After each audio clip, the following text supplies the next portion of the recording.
So chemtrailing will be reduced but not stopped. So let's talk about chemtrailing.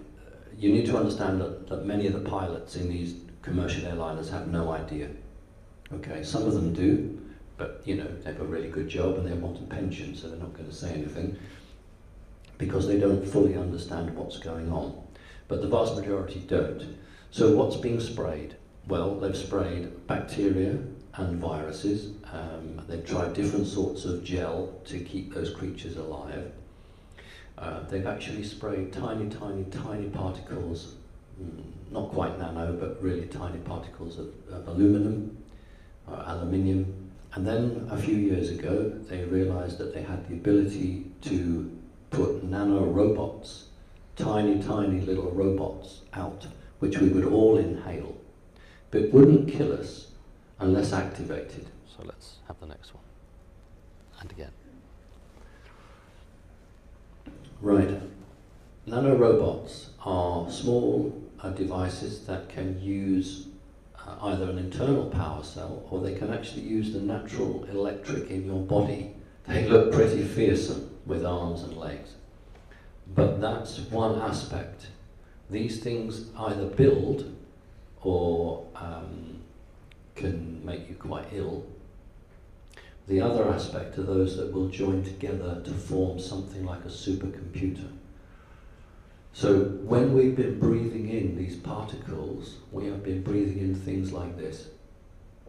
Now on their own, they're not going to do anything because they've not been activated. Next one, please. And again, thanks. This one shows how it connects to a cell and it has a little cable coming from it. These are all absolutely microscopic.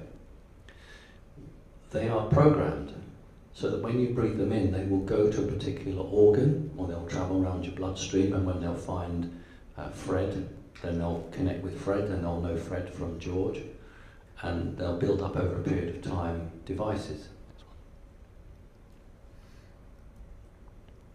This is really important because it demonstrates how a circuit board in a nano can be built. Each group is separate, meets its friend and connects. The chips we're talking about here are chips designed to take over your mind, take over your body. That's where they've gone in the last 6-7 years. That is a real photograph, it's not a trick. That is the controlling chip, because the nano chips that are pushed out in chemtrails are far smaller than that. That is your controlling chip. Thank you. One more.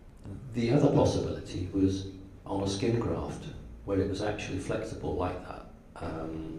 That's one of the reasons that tattoos over the last 5 to 7 years have been pushed, and why they have such demonic shapes.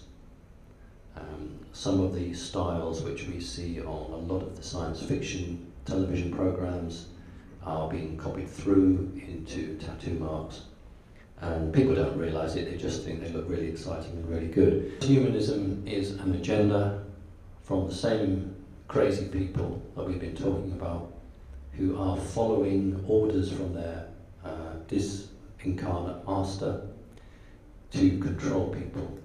And the best way to control people isn't to point a gun at them, it isn't to pass a law through Parliament, it's actually to start to change you so that you lose your humanity. That's the whole point about this, because this artificial intelligence isn't flesh and blood, it's not organic, it doesn't understand us. But it does understand that it can sell an idea which appears to be benevolent, and that once we become part machine and part human, then we will make a choice as to whether we wish to remain human or become fully machine. This is the symbol that you will see. If they get their way, this is the symbol for transhumanism.